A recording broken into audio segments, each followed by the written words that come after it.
आज हम कुछ और जनरल बातों पर ध्यान करते हैं। जैसा कि हम जानते हैं कि एटम और आयन, यानी जो एटम है और एक आयन होता है, दोनों में क्या अंतर होता है। अब ये एटम, हमने पढ़ा कि एटम में इलेक्ट्रॉन होता है, प्रोटॉन होता है, न्यूट्रॉन होता है, और इलेक्ट्रॉन और प्रोटॉन दोनों बराबर होते हैं और दोनों पर, एक पर नेगेटिव चार्ज होता है और एक पर पॉजिटिव चार्ज होता है। तो दोनों जब बराबर होंगे तो एटम कैसा होगा? न्यूट्रल, उदासीन होगा। इसी प्रकार से जब हम आयन की बात करते हैं तो यदि कोई एटम या तो इलेक्ट्रॉन दे दे या इलेक्ट्रॉन ग्रहण कर ले, तो उस परिस्थिति में वह क्या बन जाता है? जो भी स्पीशीज हमको प्राप्त होती है उसे अपन क्या कहते हैं? आयन कहते हैं। अब इस आयन में यदि कोई इलेक्ट्रॉन त्यागेगा, यानी डोनेट करेगा, तो वह क्या हो जाएगा? यदि कोई व्यक्ति दान देता है तो वह क्या कहलाता है? धनी कहलाता है। इसलिए उस पर कैसा चार्ज हो जाएगा? पॉजिटिव। और यदि हम बात करें Na है, अब इसने क्या किया? एक इलेक्ट्रॉन त्याग दिया, तो इसको अपन क्या कहेंगे? धन आयन, यानी पॉजिटिव आयन कह सकते हैं, आयन कह सकते हैं। तो ये कहलाएगा धनायन। और यदि कोई इलेक्ट्रॉन ग्रहण कर ले, जैसे क्लोरीन है, अब इसने एक इलेक्ट्रॉन ग्रहण कर लिया, तो क्या बन जाएगा? Cl-। इसको कहेंगे ऋणायन, इसको कहेंगे धनायन। अब यदि हम बात करें तो धनायन का आकार हमेशा उदासीन परमाणु से कैसा होता है? छोटा होता है। और ऋणायन का आकार हमेशा उदासीन परमाणु से बड़ा होता है। ऐसे समझिए अब इसको। जैसे Na है, अब इसका इलेक्ट्रॉनिक कॉन्फ़िगरेशन क्या हो गया? 2 8 1। लेकिन यदि हम बात करें Na+, तो इसने एक इलेक्ट्रॉन क्या कर दिया? त्याग दिया, तो इसलिए क्या बन गया? 2 8। अब इसका इलेक्ट्रॉनिक कॉन्फ़िगरेशन क्या हो गया? 2 8। अब इसमें प्रोटॉनों की संख्या तो कितनी है? उतनी ही जितनी 11 थी पहले, लेकिन इलेक्ट्रॉनों की संख्या कितनी हो गई? 10 हो गई। इसलिए अट्रैक्शन दोनों का बढ़ जाएगा और आकार उसका कैसा हो जाएगा? छोटा हो जाएगा। लेकिन हम क्लोरीन की बात करें तो क्लोरीन, अब इसका इलेक्ट्रॉनिक कॉन्फ़िगरेशन हो गया 2 8 7, और इसने यदि एक इलेक्ट्रॉन ग्रहण कर लिया तो ये हो गया माइनस, और 2 8 8। अब इलेक्ट्रॉनों की संख्या ज़्यादा हो गई, प्रोटॉनों की संख्या कम है, इसलिए क्या हो जाएगा? इसमें आकर्षण बल कम हो जाएगा और इसलिए इसका आकार क्या हो जाएगा? बड़ा हो जाएगा। अब हम कुछ तत्वों के, यानी कुछ आयनों के नाम हमको याद होने चाहिए, जिनकी सहायता से फिर हम इनके फॉर्मूले भी बना सकते हैं। जैसे हमने कहा भाई अमोनियम है, जिसको अपन किससे लिखते हैं? NH4+, ammonium. ऐसे ही अगर अपन बात करें सोडियम की, तो ये हो गया सोडियम।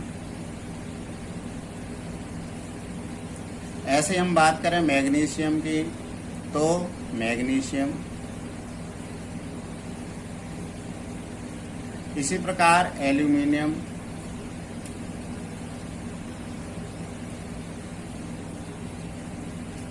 ठीक है। इसी प्रकार से आयरन Fe2+, इसको क्या बोलते हैं? फेरस, जिसकी ये कहलाती है बैलेंसी, यानी संयोजकता। संयोजकता कम होती है, उसमें क्या लगाते हैं? अस। और अगर इसी को क्या कहते हैं अपन? Fe3+। इसका मतलब क्या है? इलेक्ट्रॉन त्यागे गए, जितने प्लस हैं उतने इलेक्ट्रॉन त्यागे गए, तो ये हो जाएगा फेरिक। ये फेरिक, ये फेरस, ठीक है। तो इस प्रकार से बहुत सारे ये पॉजिटिव आयन हो सकते हैं, जिनको हम इस प्रकार से याद करेंगे। इसी प्रकार से Cl- है, तो इसको क्या बोल देंगे अपन? क्लोराइड। SO4 2- को क्या बोल देंगे? सल्फेट। SO3 2- को क्या बोल देंगे? सल्फाइट। और S2- को क्या बोल देंगे? सल्फाइड। इसी प्रकार से NO3- को क्या बोल देंगे? नाइट्रेट। NO2- को क्या बोल देंगे? नाइट्राइट, ठीक है। और CO3 को क्या बोल देंगे? कार्बोनेट। ये सब हमने पढ़े हैं, केवल रिवाइज हो रहा है। CH3 COO माइनस को क्या बोल देंगे, एसीटेट।